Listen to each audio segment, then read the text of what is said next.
हाँ जी 10th class बेटा देखो मध्यमान के सवाल असीं कर चुके हैं। हुण तुसीं बहुलक समझो कि बहुलक सवाल च आपां ने किवें पता करना है। सब तो पहले बेटे फार्मूला मैं दोबारे समझा रही हैं। बहुलक का फार्मूला है L प्लस F1। इस बच्चे काफ़ी गलती कर रहे हैं, FI लिख रहे हैं, आई नहीं बेटा F1 लिखना है। F1 माइनस F0 बटे च 2 F1 minus F0 minus F2 गुणा H।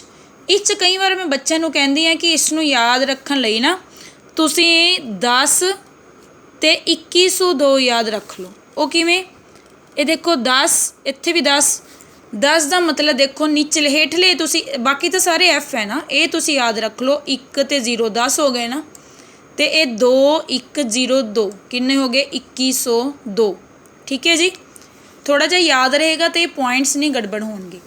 हुण इस फार्मूले च देखो बेटा F1 की है। सब तो पहले तुहानू F1 पता होना चाहिए है। ये होंदी है सब तो वड्डी बारंबारता। F0 की होंदी है F1 तो पिछे वाली बारंबारता। F2 F1 तो अगली बारंबारता। L की होंदी है F1 के सामने वाले वर्ग अंतराल की हेठली सीमा। तो H वर्गकार होंदा है, ये किवें पता करना होंदा है, उपरली सीमा चों हेठली सीमा घटा के। हुण तुसीं आ जाओ सवाल ते, मैं पहला ही सवाल समझा रही हूँ, बाकी सारे सवाल इस तरह ही हैं। पहले सवाल च आपां नूं बहुलक ते मध्यमान पता करना सी। मध्यमान मैं तुहानूं सिखा चुकी हूँ। ठीक है जी, फिर भी तुहानूं कोई दिक्कत है तो पूछ लेना। इस सवाल च मैं सिर्फ तुहानूं बहुलक सिखा रही हूँ, मध्यमान तुसीं आप देख लेना। ये देखो ये सी सवाल। ठीक है, बहुलक पता करना है। बहुलक च सब तो पहले तो याद रखो जिहड़ी ये पंजाबी दी लाइनस है ना फार्मूले दी, ये सिर्फ समझण लई है। ये सवाल जदों हल करोगे ये नहीं लिखनी है, सवाल च बस लिखना ही है तुसीं F1 याद रखना है कि सब तो वड्डी बारंबारता सी। ये हेठां बारंबारता में 6 11 21 23 14 15 सब तो वड्डी लभो। पहले सब तो वड्डी किहड़ी है 23, ये मैं सर्कल कर लिया। F1 कितनी होगी 23। F0 होंदी है इस तो पिछे वाली। देखो ये याद रखो, इस कोई मैं सारनी दोबारा नहीं बनाई। बहुलक च सारनी दोबारा नहीं बनती। ठीक है जी, F0 होंदी है F1 तो पिछली, ये है ना पिछली 21।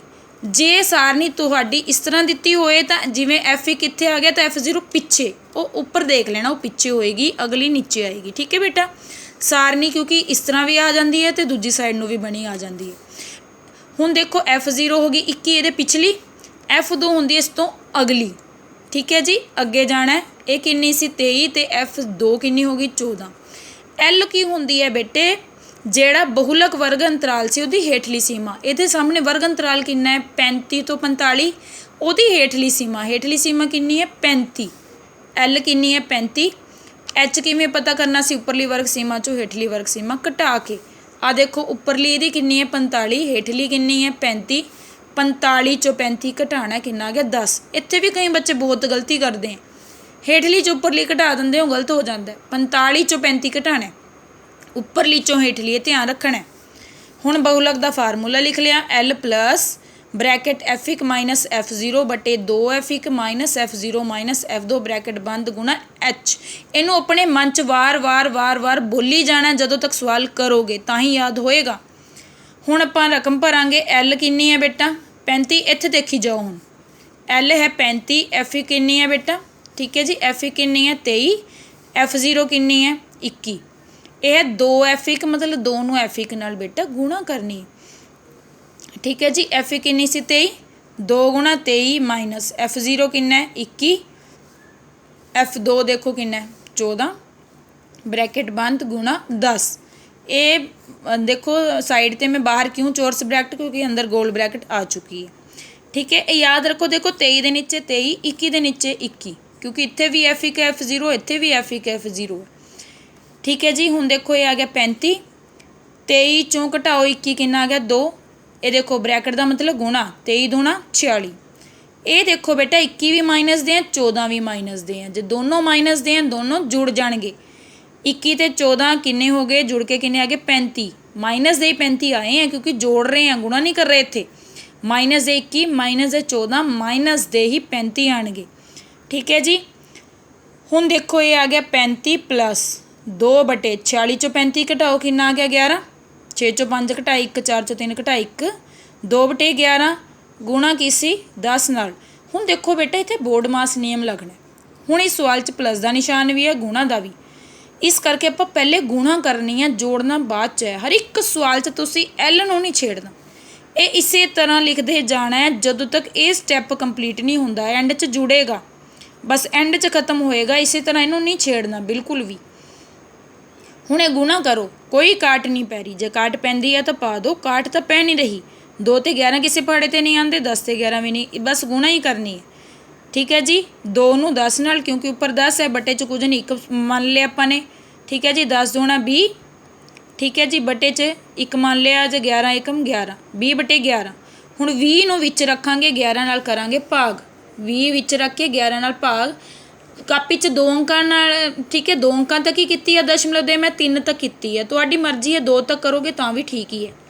11 ਏਕਮ 11, 20 ਚੋਂ 11 ਘਟਾਏ 9, 11 8 88। ਠੀਕ ਹੈ। ਫਿਰ 0 ਲਗਾ ਲਈ, 11 ਏਕਮ 11, ਫਿਰ 11 8 88। ਮੈਂ 3 ਦਸ਼ਮਲਵ ਅੰਕਾਂ ਤੱਕ ਕੀਤਾ। ਕਰਨਾ 2 ਤੱਕ ਹੀ ਹੁੰਦਾ ਬੇਟਾ, ਪਰ 3 ਨਾਲ ਕਰਕੇ ਪਤਾ ਚੱਲ ਜਾਂਦਾ ਕਿ 2 ਦਸ਼ਮਲਵ ਅੰਕਾਂ 'ਚ ਕੀ ਪਾਣਾ। ਹੁਣ ਦੇਖੋ ਮੇਰਾ ਆਨਸਰ ਆ ਗਿਆ 1.818। ਮੈਂ ਦੱਸਿਆ ਸੀ ਨਾ, ਜੇ ਐਂਡ ਦੇਖੋ ਆਪਾਂ ਨੇ 2 ਦਸ਼ਮਲਵ ਅੰਕਾਂ ਤੱਕ ਹੀ ਆਨਸਰ ਕੱਢਣਾ ਹੈ। ਤੀਜਾ ਅੰਕ ਕੀ ਹੈ? 8। 5 ਤੋਂ ਵੱਡੀ ਹੋ ਗਈ ਨਾ। ਜੇ 5 ਤੋਂ ਵੱਡੀ ਸੰਖਿਆ ਹੈ ਜਾਂ 5 ਹੈ ਤਾਂ ਇਸ ਤੋਂ ਪਿੱਛੇ ਵਾਲੀ ਆਪਾਂ ਵਧਾ ਦਿੰਦੇ ਆ, ਨਹੀਂ ਤਾਂ ਉਹੀ ਰਹਿ ਜਾਂਦੀ ਹੈ। ਇੱਥੇ 8 ਹੈ ਨਾ, ਇੱਥੇ ਫਿਰ 1 ਜੋੜ ਦੇਣਾ ਕਿਉਂਕਿ ਇਹ 5 ਤੋਂ ਵੱਡੀ ਹੈ। 1 ਤੇ 1 ਕਿੰਨਾ ਹੋ ਗਿਆ? 2। ਇਹਦਾ ਕਿੰਨਾ ਆ ਗਿਆ ਹੁਣ? 1.8। 1 ਦਾ ਕਿੰਨਾ ਬਣ ਗਿਆ? 2। 1.82। 35 + 1.82। ਇਹ ਧਿਆਨ ਰੱਖੋ, ਜੇ 1.81 ਵੀ ਲਿਖ ਲਓਗੇ ਤਾਂ ਵੀ ਠੀਕ ਹੈ, ਕਿਉਂਕਿ ਕੋਈ ਫਰਕ ਨਹੀਂ ਪੈਂਦਾ, ਉਹ ਵੀ ਠੀਕ ਹੋਏਗਾ ਸਵਾਲ। 35 + 1.82। ਹੁਣ ਤੁਸੀਂ ਇਹ ਸਟੈਪ ਧਿਆਨ ਨਾਲ ਦੇਖੋ, ਇਹ ਕਦੇ ਵੀ ਇਸ ਤਰ੍ਹਾਂ ਨਹੀਂ ਜੁੜ ਸਕਦਾ ਜਦੋਂ ਤੱਕ ਦਸ਼ਮਲਵ ਦੇ ਅੰਕ ਬਰਾਬਰ ਨਹੀਂ ਹਨ। ਇਹਦੇ ਪਿੱਛੇ ਦਸ਼ਮਲਵ ਤੋਂ ਬਾਅਦ ਕਿੰਨੇ ਅੰਕ ਹਨ? 2 ਹੀ ਰੱਖਣੇ ਆ ਸਾਰੇ ਸਵਾਲਾਂ 'ਚ। ਠੀਕ ਹੈ ਜੀ। ਕਿਸੇ ਇੱਕ 'ਚ ਮੇਰੇ ਕੋਲ 3 ਹੈਗੇ ਆ, ਉਸ 'ਚ ਕੋਈ ਚੱਕਰ ਨਹੀਂ, ਕਿਉਂਕਿ ਭਾਗ 3 'ਤੇ ਖਤਮ ਹੋ ਗਈ ਸੀ। ਇੱਥੇ ਦਸ਼ਮਲਵ ਤੋਂ ਬਾਅਦ 2 ਜ਼ੀਰੋਆਂ ਪਾ ਲਓ। ਇਹ ਸਟੈਪ ਜ਼ਰੂਰ ਧਿਆਨ ਰੱਖਣਾ, ਸਿੱਧਾ ਕਦੇ ਵੀ ਨਹੀਂ ਜੋੜਨਾ ਕਿਸੇ ਸਵਾਲ 'ਚ, ਉਹ ਮੈਂ ਗਲਤ ਕਰਾਂਗੀ। ਹੁਣ 35.00 ਤੇ 1.82 ਜੋੜੋ, ਇਹ ਆ ਗਿਆ 2 8। ਦਸ਼ਮਲਵ ਦੇ ਨੀਚੇ ਦਸ਼ਮਲਵ ਪਾਣੇ, 5 ਤੇ 1 6 ਆ ਗਿਆ 3, ਤੇ ਕਿੰਨਾ ਆ ਗਿਆ? 36.82। ਲਗਭਗ ਜ਼ਰੂਰ ਪਾਇਓ, ਕਿਉਂਕਿ ਕਈ ਵਾਰ ਤੁਸੀਂ 2 ਅੰਕਾਂ ਤੱਕ ਹੀ ਕਰੋਗੇ ਤਾਂ 1.81 ਆਏਗਾ, 1.81 ਜੋੜੋਗੇ 36.81 ਆਏਗਾ, ਉਹ ਵੀ ਆਨਸਰ ਠੀਕ ਹੋਏਗਾ। ਠੀਕ ਹੈ। ਲਗਭਗ ਬੇਟਾ ਜ਼ਰੂਰ ਪਾਣਾ, ਇਹ ਧਿਆਨ ਰੱਖਣਾ। ਓਕੇ ਬੇਟਾ।